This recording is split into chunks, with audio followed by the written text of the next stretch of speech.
What up, y'all? This is Adam Coleman, and this is my first episode doing my own material in 2017. And I just wanted to take this opportunity to dedicate this episode to my dad. Unfortunately, on January 6th, 2017, I lost my dad unexpectedly. And, he's the reason why I got into apologetics in the first place. He gave me my first apologetics book. I believe it was Ravi Zacharias, Jesus Among Other Gods. And, he just, constantly encouraged me in terms of what we're doing here. And he was just a really, big part of how this all got started. So, my dad's favorite scripture was Hebrews 11:1. Now faith is the substance of things hoped for, the evidence of things not seen. And so I'm just thankful. My dad was a believer, and he now has the fulfillment of his faith. And that is the hope that we have in Christ. So just want to dedicate the show to him. I love you, Dad. And I know I'll see you again, one day. Woo! Trying to find my way, trying to find my way, trying to find my way, trying to find my way, trying to find my way, trying to find my way, trying to find my way, trying to find my way, trying to find my way, trying to find my way, trying to find my way. I'm trying, change me. My faith is in God alone, beyond a reasonable doubt. This brainstorm, pouring rain on your season of drought. Just trying to lay a couple seeds in the mouth. Thanks for listening. You ever get the feeling you was missing it? What up, y'all? It's your hometown hero, Scott Lane, the Black Bruce Wayne, a.k.a. the real Adam Coleman. So, you riding with Tru-ID. First and foremost, man, I definitely want to give a shout out to the whole Tru-ID family out there, everybody listening. I appreciate you guys. The response to this show has been great, man. I've definitely been loving it, definitely digging it, man. It's been an interesting ride, man. We started back in like September, August. I guess really not all that long ago. And, I wasn't really sure how difficult or easy it would be to get guests on the show. So I had about maybe 8 months or so of information that I had prepared, and I was just going to run with that, and then hopefully get people on the show, as guests. But, God, man, he just opened up some doors, man. I mean, I've had the opportunity to link up with some really great people, had some really great guests on the show. Man, we got people that I recorded back in like October, that I haven't even hit y'all with, yet. So I kind of feel bad about that. I wish I could have got it out, earlier for their sake. But it's definitely coming, though, But I'm kind of getting the feeling that it's time to get down to business. What do I mean by that? The first couple months of the show, right? Just kind of been filling out this whole podcast thing, getting a sense for what people are interested in, trying to really understand the heart of the people and, kind of where people are at. And, and just really get a gauge for, what I can contribute, to the broader conversation about Christianity, apologetics, race, is Christianity the white man's religion? How can I really contribute, to that conversation, so to speak? And, so interestingly enough, over the last couple months, I'm very excited about the show. So I'm constantly talking about it, right? I'm constantly telling people, what I do, when I drop articles, I'm letting people know, people at the job, just pretty much anybody I can get a hold of, I'm just, letting them know what I'm doing. And so I keep running into the same people. And what I mean by that is, I might be talking to somebody about the show, about maybe an article that I wrote. And as I'm describing what it is that I'm doing and talking about the different Afrocentric belief systems that I'm challenging and things like that, I keep running into folks saying, oh, I got this cousin or my brother-in-law or, some friend of mine that I've known for years. It sounds like they're kind of into the stuff that you're talking about, and it's just been really interesting, man. It just seems like, I don't want to overstate it, but it just seems like as I'm discussing these things with folks, the light bulb kind of goes off that, wait a minute, you're talking about something that I've been dealing with, but maybe I didn't identify it. Maybe I couldn't recognize what it was. And so as I'm kind of tossing that around, trying to figure out, again, what can I contribute to the overall dialogue, I realize those are the kind of people that I want to reach out to. I want to reach out to people who've got that family member or that friend that they've known for years and maybe grew up in the church. Maybe they used to go to Sunday school together, and for whatever reason, they've noticed a change in that person, and they see that person is getting into some stuff that they don't quite understand, but, they're just kind of a little leery about it. And, it's this conscious community stuff. And so I want to be able to minister to folks along those lines. And so when I get these questions from folks about, that cousin or that friend that has gotten into the Hebrew Israelites or the Comedics or whatever, somebody will, they'll ask me like, hey, well, how can I respond to this question? Or how can I respond when he brings that up? And as I'm looking at these people's face, I can look in their eyes and see that they're not just asking how they can respond, but it's almost this sense of, well, dag, what if my cousin is right? I'm still a Christian, but, my cousin or my friend has gotten into this conscious community stuff. Well, man, maybe they're right. And to be, completely honest, man, I understand that feeling of, being uncertain as to, well, dag, man, maybe they are right. Maybe Jesus was copycatted from, Egypt and Horus and all this kind of stuff. Maybe it is all fake. I understand that feeling. I really do, because I've been in that place. A couple years ago, when I really started getting into apologetics, I was listening to, hours, apologetics, a day, different podcasts and things like that. And, at the same time, this conscious community stuff was starting to, catch more of my attention. And I realized that people weren't addressing it. None of the folks that I was listening to was addressing it. It just wasn't, on their radar. And so this was kind of, for me at least, it was uncharted waters dealing with these, different types of objections that we're seeing, here in the conscious community, just in the Black community in general. And I remember sitting, at my job one day, like, man, it just by my nature, I can't, just have those types of doubts facing me without doing the research and trying to find out the truth. Because at the end of the day, I don't want to just be believing something just because mom and dad said so. I want to know the truth. I'm dead serious about that. And so I remember sitting at the job like, okay, I know that there are areas here and objections here that I'm unfamiliar with, and I can't let it slide. I gotta do some research. I gotta look into it. But what am I gonna find? Am I gonna be, looking into these things and into the history and philosophy and science and, in these different areas of study, am I going to be looking into these things and come across a challenge or issue that I can't resolve? Is there something out there waiting for me kind of around the corner that's just going to kill my faith? And just, what if I'm wrong about Jesus, about all of it?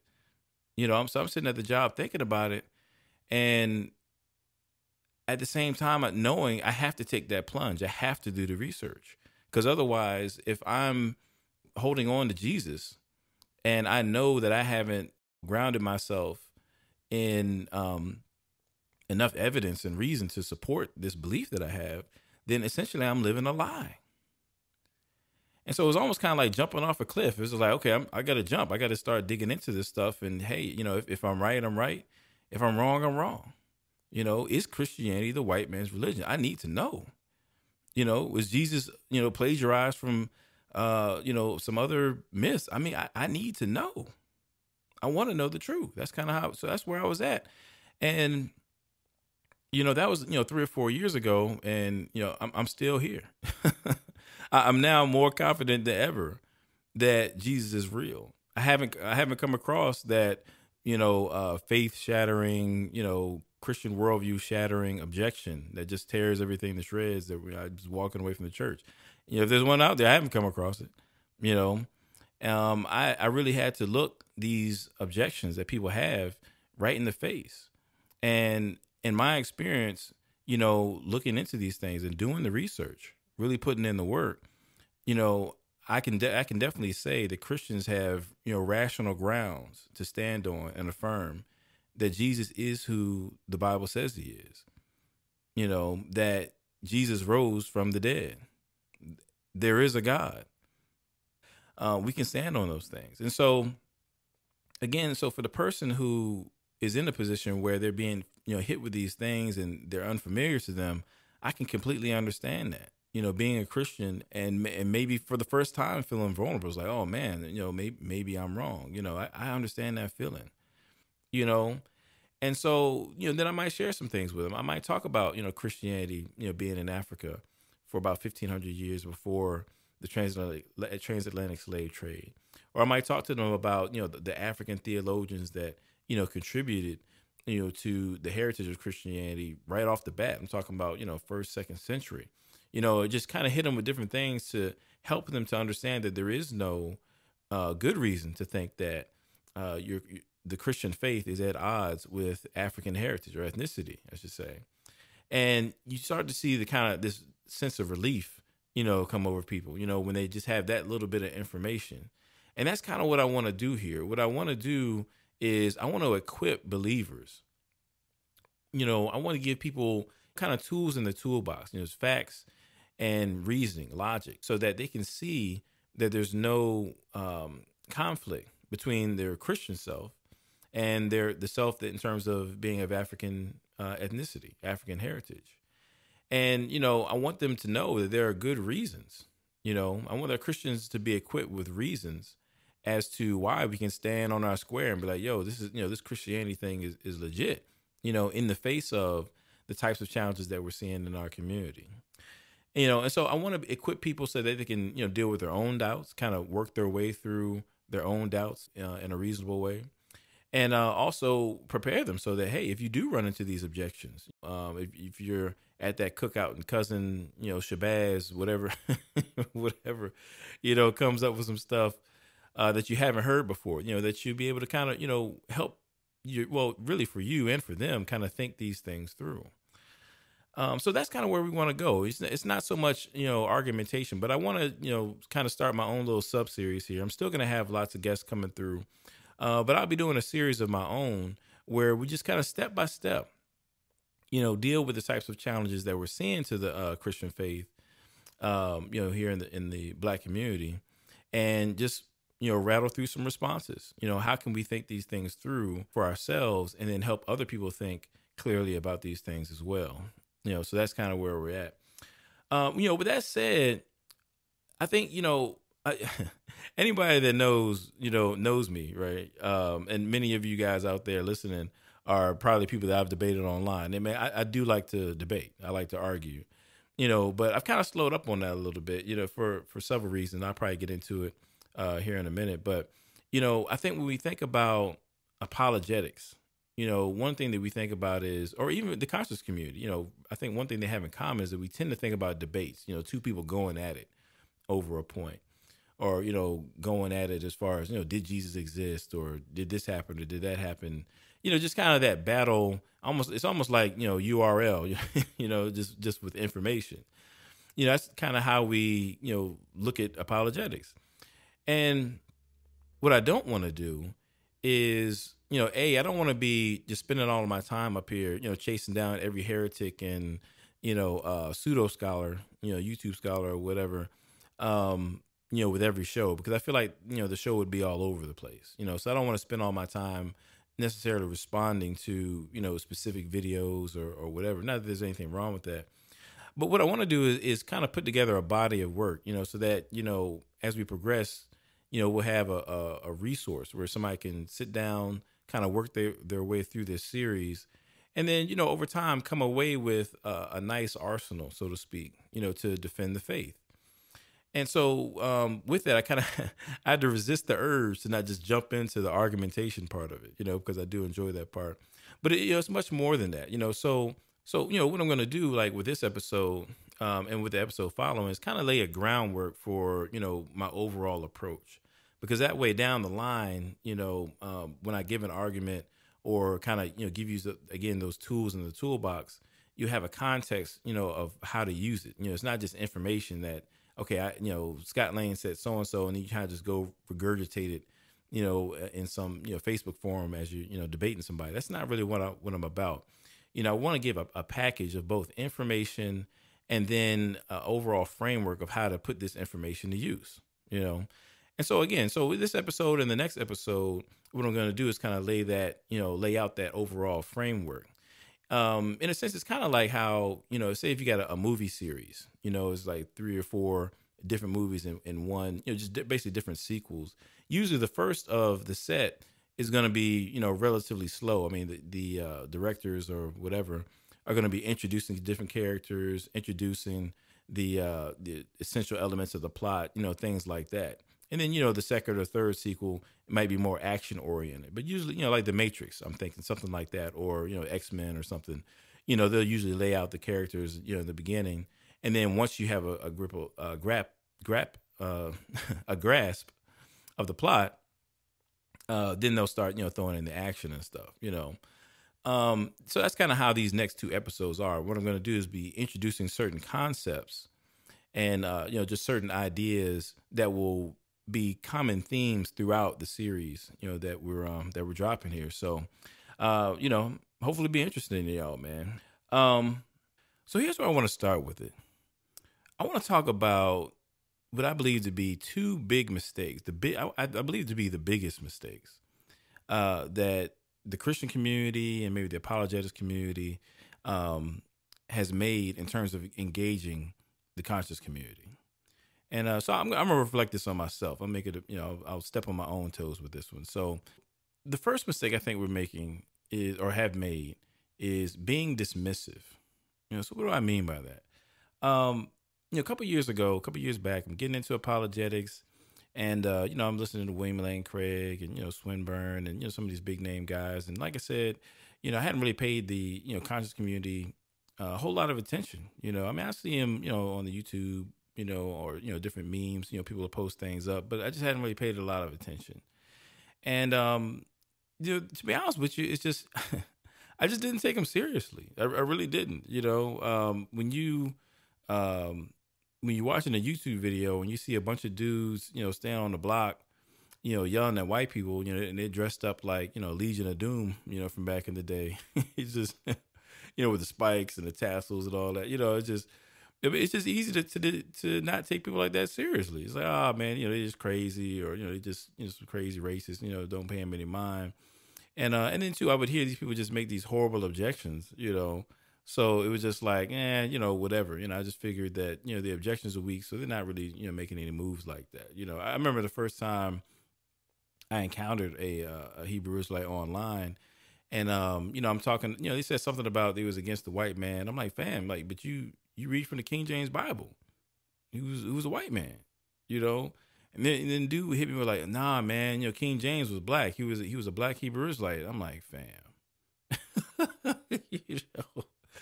Come on, bro. It's just like there's no good reason to believe that, So that's what I'm saying. So when people make statements like that, it's just easy to, just kind of write them off,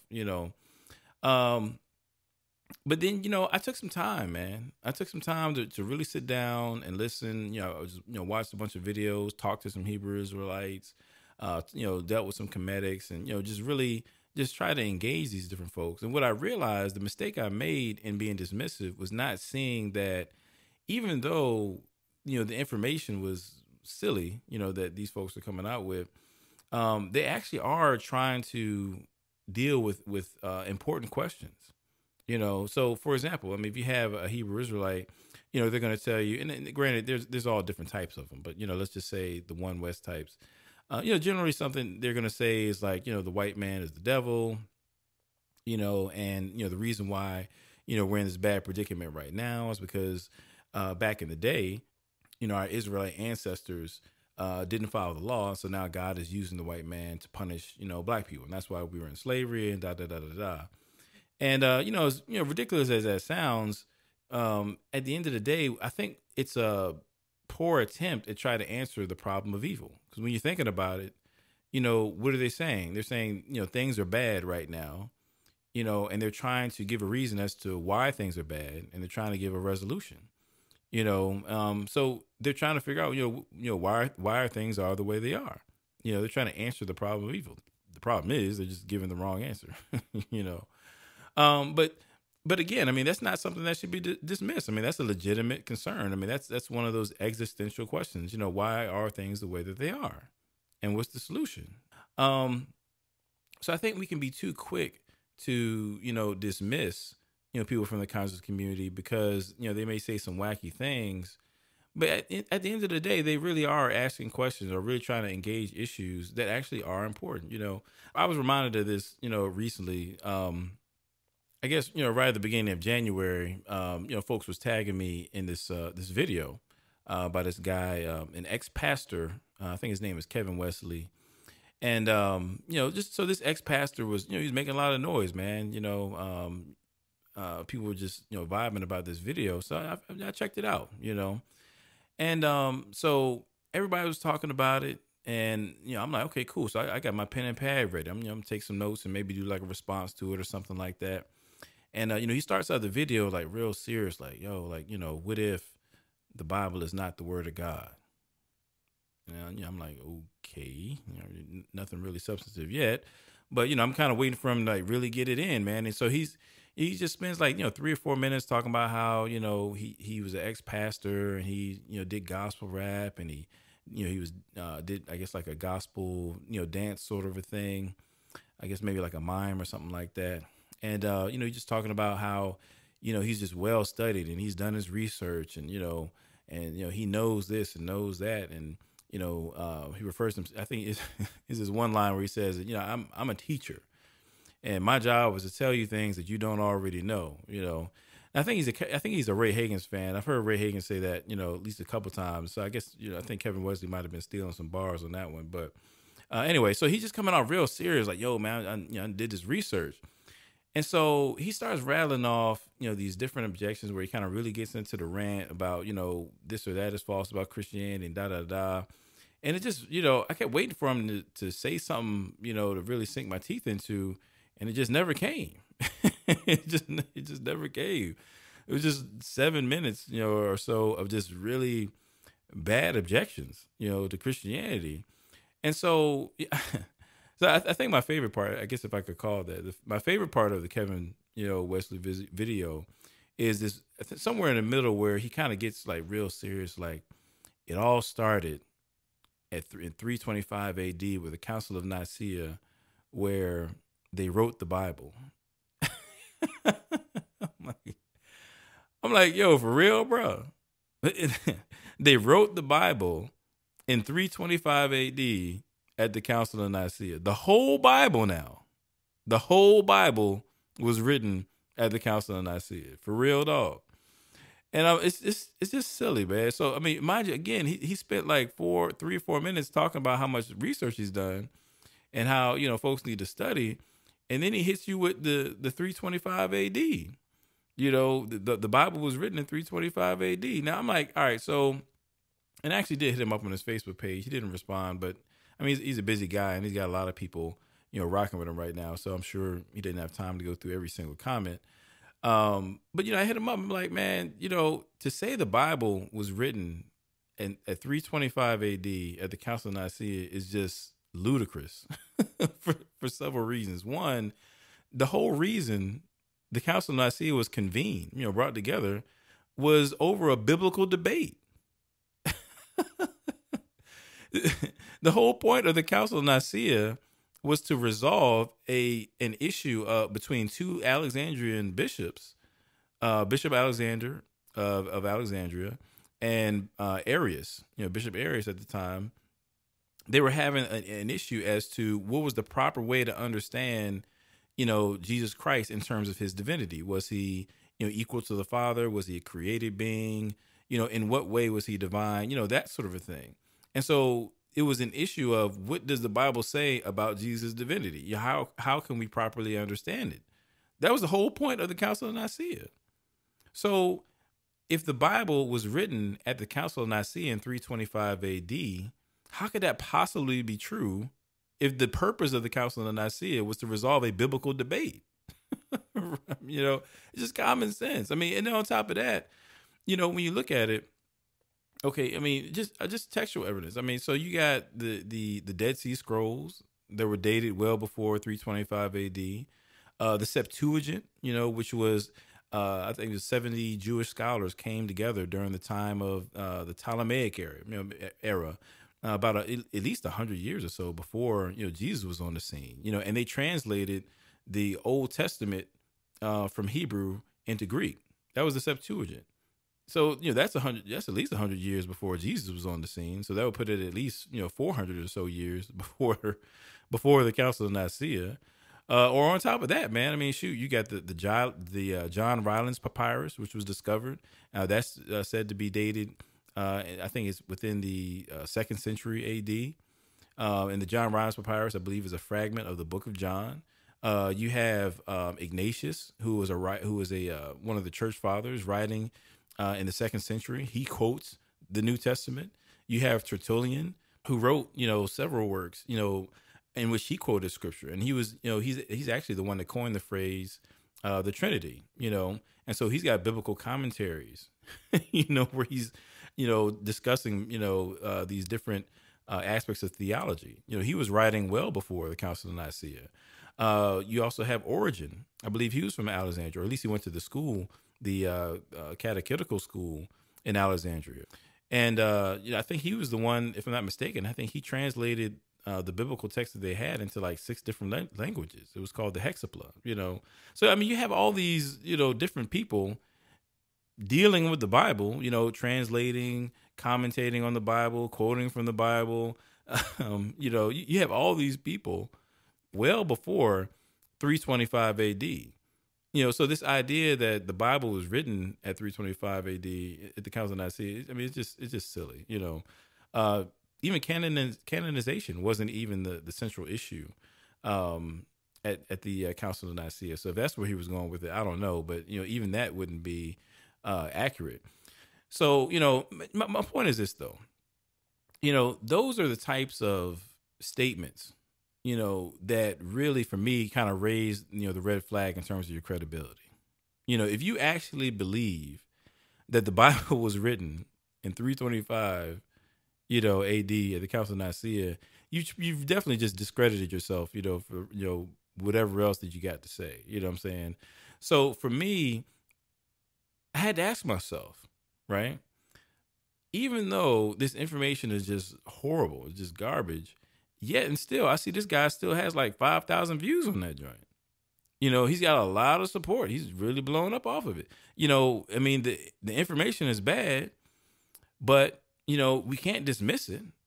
We can't dismiss it because it is drawing people away from the faith, which I'm sure he's probably happy about that, But, so again, we make the mistake of dismissing people like that. That's the kind of person where I'd be like, oh man, he ain't really about it. I ain't really worried about it. But in dismissing, the conscious community, with all of their, crazy claims and whatnot, it's not to say that everything they say out of their mouth is crazy, but, in dismissing them, we've allowed them to kind of, fly under the radar and, gain some traction. And in a way, I think now we're having to play catch up. Whereas if we kind of had been proactive on the front end, we wouldn't have to do that. Now, I think there's several reasons why, just to kind of give an example of what I mean. So, there's several reasons why, bad information can still be persuasive. And thus, we ought not dismiss it and we ought to take it seriously. Something doesn't have to be true in order for it to be appealing. As a matter of fact, sometimes things that are untrue are more appealing than things that are true, right? So, using the Kevin Wesley video as an example, he gave a bunch of bad objections to Christianity. They're horrible. They're not fact-based. However, he still has an appeal. Now, why is that? Personally, I think that, one thing, if you can say something that somebody else feels, but you can communicate it in a way that's more effective or more eloquent than they can communicate it, then I think that's attractive to people. It makes them want to listen to you. I think that's the difference from a hip hop standpoint. That's the difference between a good artist and a great artist. A great artist is a person that makes you a part of their music. A good artist is somebody like you might kind of, they might have some bars or whatever. They might be very talented. But a great artist is going to be able to communicate in such a way that you really feel like you're a part of what they're saying in some way, And I think one aspect of that is when you can communicate something that somebody else feels in a way that's more, like I said, eloquent than maybe they can communicate. communicate that feeling, then they feel kind of in tune with you. That can be appealing. A second thing would be is, when you speak authoritatively, like I said, in this video, with the ex-pastor, he makes statements like, I know that the Bible is, was manufactured for control. I know you don't, and that's okay. That's another thing that he says. Or, like I said, he referred to himself as a teacher. I am a teacher. And he's very bold with it. It's certain that he definitely feels a conviction about what he's saying. And I think that when you can communicate like that, when you have a conviction behind what you say, that's very compelling. That's also very appealing. Now, what you're saying may not be true, but if you can communicate in such a way that it appears that you believe what you're saying, then from a rhetorical standpoint, it's very impactful, very persuasive, to where people will kind of give you the benefit of the doubt. But man, he believes it, so maybe it's true. It's kind of like you have some rappers, right? Like let's say I don't want to call anybody out specifically, but some rappers we know just got bars. We know like Black Thought from the Roots. I don't care if he's spitting on a car commercial, Jimmy Fallon, or on a Roots track. We know he's gonna drop some bars. I'm saying, period. Then you have other rappers who, when you think about what they're actually saying, their actual lines might not be that dope, but they say it in such a way with such a conviction that you're like, oh snap! It just resonates with you. I think, I'm not encouraging you guys to listen to these people, but I think Meek Mill is kind of like that. I mean, some stuff he says is not really that hot, but he just says it with such a flair and conviction that it just kind of somehow adds to it. Makes a line that's not really that dope somehow dope. It's just kind of an MC thing. But how you say something can be more persuasive than the content of what you're actually saying, right? And I think that, being confident and being bold with saying something authoritative, that kind of, can give you that appeal. So I said that just to kind of illustrate, or another thing, that I noticed in the Wesley video. I'm not trying to pick on him, I'm just trying to illustrate a point. He talks about, basically Christians dissing him, people who, I guess used to rock with him and no longer rock with him, and it's kind of like gives across this feeling of, those mean, judgmental Christians, making me feel bad kind of a thing. And that's an experience that, unfortunately, sometimes is the case. Sometimes Christians aren't the nicest folks, just like any other, people group. But, people do get hurt in church sometimes. And so if you're listening to somebody else talk about it and express those type of things, and maybe you've had an experience that you've interpreted that you've been, disrespected or hurt by church people, then that's an experience that you and that speaker share. So when Kevin Wesley is talking about, Christians no longer rocking with him and so on and so forth, I can imagine there are probably a lot of people watching who feel like they've gone through the same thing. And so they have that common bond, so again, when he says something, there's that appeal of having that common experience. But again, all these things, whether it be, a common experience, him speaking authoritatively, or, anything along those lines, none of those have anything to do with the truth value of the content of what he's saying.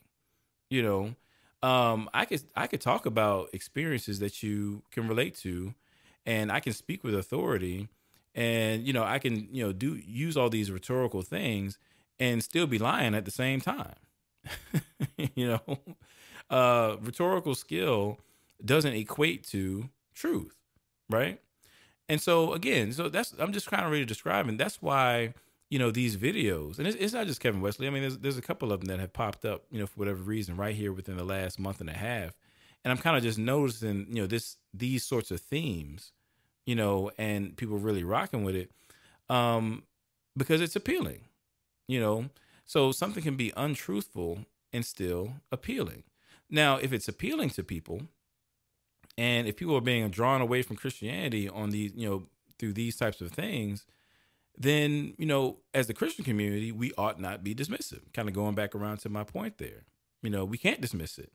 Shoot. If you look at some of these YouTube videos, man, some of these folks have like 70,000 views. It'd be like a 2-hour-long video, with like 70,000 views, And I could, it's kind of very interesting. I think that's something to be explored right there.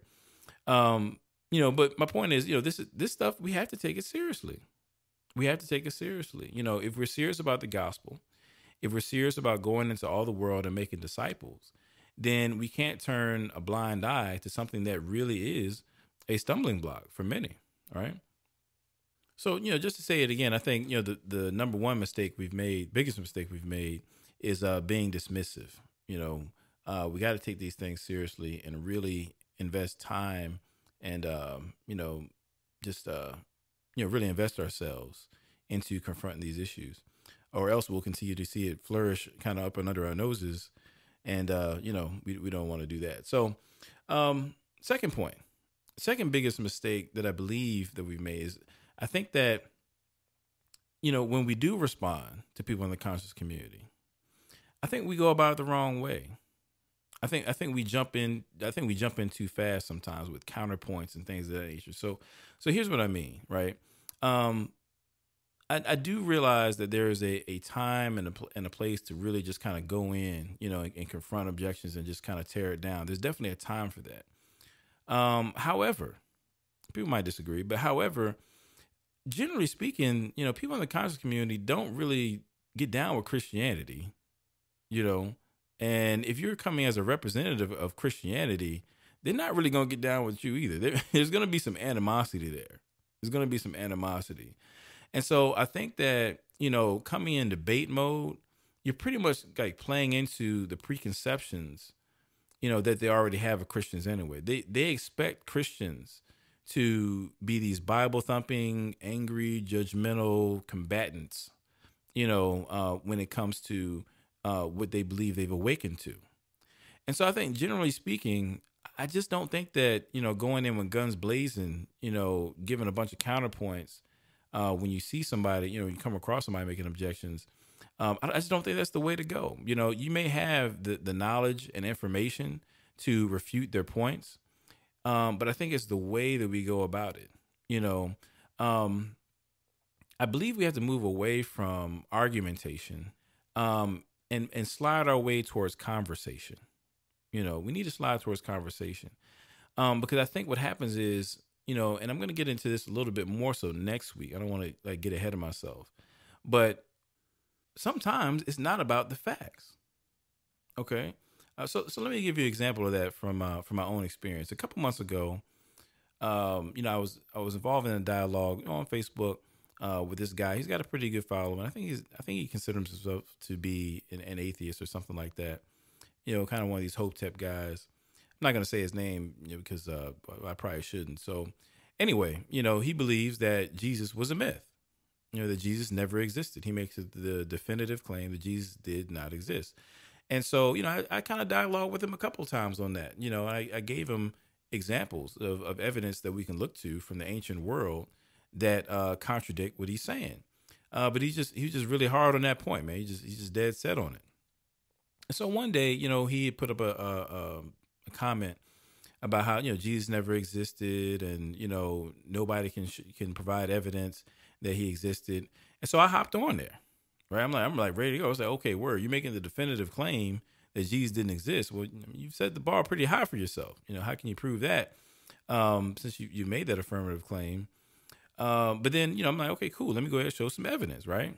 So I get to going, man. I hit him with, Josephus, a first century historian, Jewish historian, who, mentions Jesus in at least, I want to say, 2 passages, as an historical figure. And then you have Tacitus, who wrote Annals, which was a body of work that he put together as a Roman historian back in like the 2nd century, that also mentions Jesus.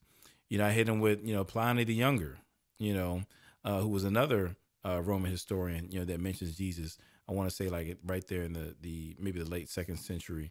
And so as I kind of get going, man, he stops me. He's like, yo, wait a minute. I hit him with like 2 or 3 sources. He's like, but hold up. All of these sources that you provided are white people. I'm like, okay. He said, yeah, man, these are all white people. And because they're all white people, they're not I don't regard these as being reliable evidence because they're white. And I'm like, are you serious? I mean, like these Yeah, I'm not just pulling this out of my behind. I mean, these sources that I'm giving are ancient historians that modern historians today would affirm are reliable evidences that Jesus was a historical person. I'm not just making this up. This is something that is agreed upon by the vast majority of historians out there. But his position was, well, because they're white people, these are, these ancient historians are white. And I even made the point that Josephus, technically he wasn't white. He was a Jew.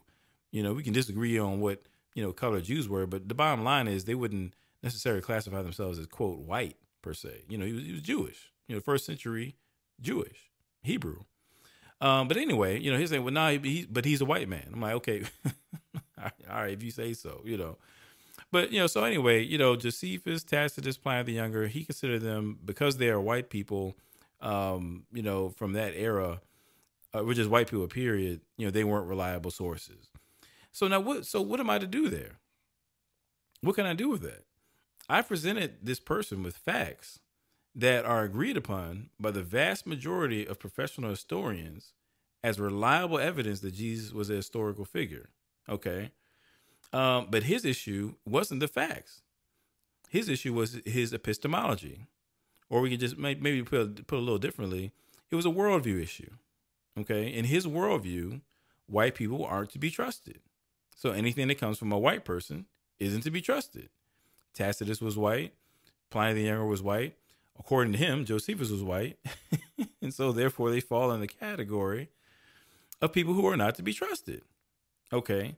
So I can go back and forth with him all day about how, again, professional historians, it's not just like a Christian thing. This is not something that Christians just say to make themselves feel better. Professional historians who, whether Christian or not, agree that these sources that I provided him are reliable in terms of attesting to Jesus' existence. I can go back and forth with him all day about that, but it won't matter, because at the end of the day, he believes that information from white people is not to be regarded as reliable. So what do I do with that? At that point, it's not about a fact issue. Okay. This is about a worldview issue. So what I first then have to do is I have to engage his faulty understanding of how to discern between reliable information and unreliable information. To have a criteria that all information, if it comes from white people, it must be disregarded. If you hold that criteria as a measuring stick in terms of how you go about, gaining information and learning, then you're never really going to be able to get in touch with, reality. Or to put it a different way, if you believe that, all information that comes from the white man is not to be trusted, then you just don't have a reliable framework for learning and evaluating evidence. Okay. You have a flawed framework. And so therefore, what do I have to do? I've got to first address that flaw in your framework and show how ridiculous it is. Right. And then once I help you think through how silly it is to just say, well, I'm just not going to listen to anything the white man says, and once I can maybe help you think that through and get to a place where you can evaluate information based on its merits, not just on whether or not a white man said it or something like that, then we can get back to my evidence, with Tacitus, Josephus, and so on, because now you will have worked through that and have a better understanding of how to discern between good and bad information, or sources. So again, when we go fact for fact with people and kind of just go, tit for tat, scrapping it out, I think sometimes we miss opportunities to engage the person on a deeper level in a way that'll be more effective than just saying, ABC fact about Christianity is true and then leaving it at that. I think we want to help people think these types of things through. And if they can think more clearly, then they'll be able to see, the truths that we're trying to, put forward. I think it's so crucial, just vitally important, man, that we remember that we're not just dealing with questions. We don't just want to engage people's questions or engage their challenges, objections, and claims. We want to engage the person. We want to engage the questioner. And I think, when we, get wrapped up in somebody objecting to Christianity, we just kind of want to, we just out for blood, ready to, hit them with these facts, whatever. It's so easy to forget that. It's so easy to forget that you can win an argument and still lose the person, but in terms of what we're called to do, we're not called to win arguments. We're called to win souls. So everything that we do ought to be, as best we can, geared towards that aim. Now, don't get me wrong.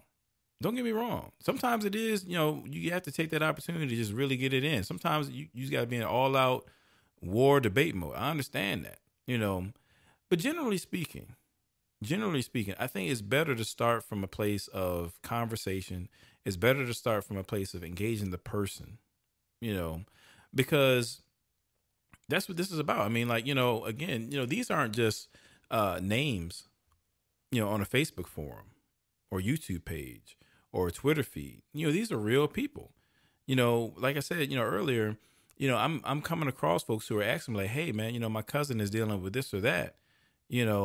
How do I respond? These are people who are caught up in this stuff that means something to somebody. I've had people hit me up, hey, my son, is getting involved in this, that, and the third. What do I do? He won't talk to me anymore. This is personal, man. It's not just about, banging it out with somebody, you know what I'm saying? And just, destroying them in a debate and then walking away feeling like you did something. No. Sometimes it gets raw. I mean, sometimes you do have to be in, in that mode, but you want to also, you always want to be engaging the person. Okay. So with that said, we got to understand the person to engage them, right? it helps if we know what we're dealing with, I'm going to kind of cut it off here, but I want to talk about next week. I think there's 3 types of people, that I've identified. I should say there's at least 3 types of people that we're, coming across as we engage the conscious community. I think I've broken them down into 3 categories. So we have fact finders, what I call wounded warriors, and then thirdly, worldview seekers, right?